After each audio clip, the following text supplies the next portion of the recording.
We want to get right to the developments from overnight out of Ukraine. It's been almost a full week since Russia's invasion. There are clear signs this morning that the Kremlin is shifting its strategy on the ground, more troops moving in, and the fighting is more intense. Still, Ukrainian forces refuse to back down, an army that now includes countless men aged 18 to 20 who are required by wartime law to have taken up weapons to defend their country, and while others struggle to escape the violence. Jay Gray is live this morning in Ukraine, the Polish border, with more developing on the situation there on the front lines. Jay, good morning to you. What's happening behind you?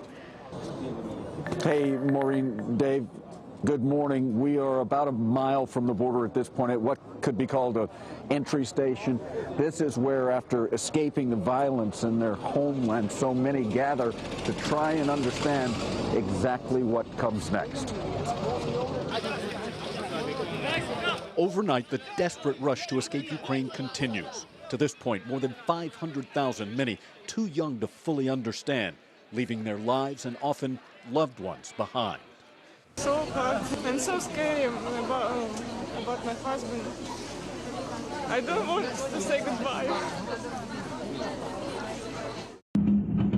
But not nearly as dangerous as staying home. A senior U.S. defense official saying 75% of Russia's troops along the border are now fully engaged in the fight.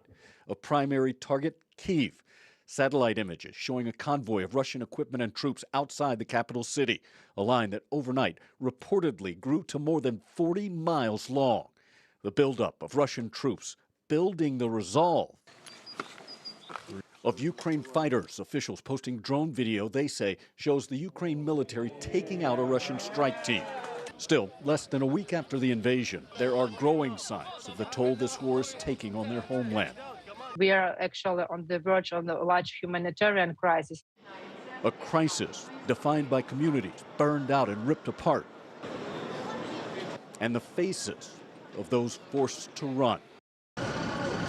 Yeah, and this is now how those who have made the trek, some walking 4 or 5 days straight, get to this entry center. This is one of the buses from the border. Again, less than a mile away from where we are right now. They're brought in, they're worked through. There are medics here if they need any attention. There are beds and showers so they can rest and refresh. And again, just try and figure out where they go from here, guys. Dave?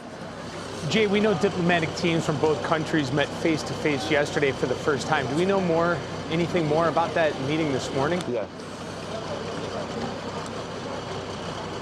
Yeah, look, they said that there were productive talks. That, according to the Kremlin, what the officials in the Ukraine have said is that they'll go back and talk again. No set date at this point, but that they don't believe any progress was made, and they are calling on Russia to surrender and leave their country.